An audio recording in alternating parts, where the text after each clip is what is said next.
let's have a look how to set up your PARD 007 SP2 4K. It's quite a mouthful actually. So when they come, this is the rangefinder version, so this actually has the rangefinder as well. But when they come without their IR light. So the first thing you're going to want to do is put that on. Now there's a little locking button there. Put one finger on that and just rotate the cover. And you'll see it comes out. Make sure the O-ring stays inside.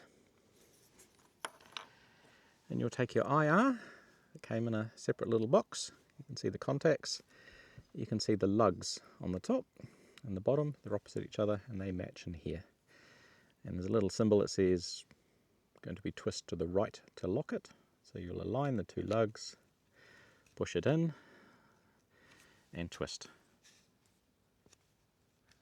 And there you go, nice and secure and locked.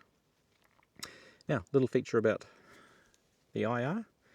Now you can have 850 or 940 and you can swap between, as you just need the light.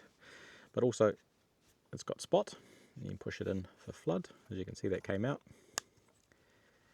And also, like a lot of the other models, loosen the head just with a twist, so you can it rotates. And now just with your finger you can push where you want the IR aiming. So what you would do is you look through your rifle scope, see the beam, put it right out to spot, see the beam in the distance, and just aim it to where you want it, and then tighten. And then push the torch back in a little bit, and you're good to go. Now let's look at mounting it. And to take my fake rifle, it's just easier. That's for our shows and so forth. You put the collar on the back and aligning the lugs. There's two lugs. Just align them with the scope. Push it on and then twist it until it locks. There we go. When you first do it, you really kind of want to have everything nice and flat and level and square. And now that's mounted. Now to release it, there's a little release pin tab here. So you'll literally pull the pin and then rotate it to the left. Okay, so the first thing you want to do is focus the Doppler, that's the back, to your eye. So turn the menu on, it's the right hand button, and make sure you can read the text crisply.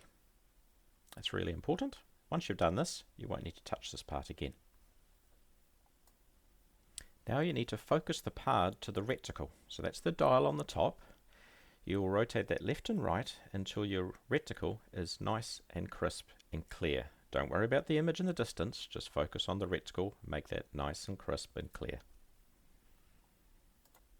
Now to focus the distance or the animal, which you'll do all the time, you use the parallax, and you can see this going in and out of focus. That's purely the parallax, which is why you need a parallax controllable scope to make this work properly. Now, due to this being on a rifle, I actually had to make it canted because I've got an HDMI cable plugged into the unit, so you can see exactly what you see through the eyepiece. Now you can see this reticle is off to the left and not in the center. So what we do is come into the menu, come down to center position adjustment, click OK, and now you get an X and a Y, and you simply move the X and the Y to your crosshair. This will align the actual sensor, so the screen will display your reticle in the center.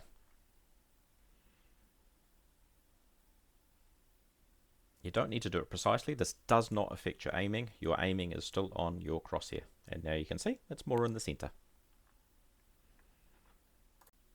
Now this is filmed in the day, so you're not going to see the light, but to turn the IR on, it's the left hand button, single presses, and down the bottom you can see the little IR symbol, and you can see the red lines, or the red line with a cross, which means it's off. 3 power levels, use only as much as you need.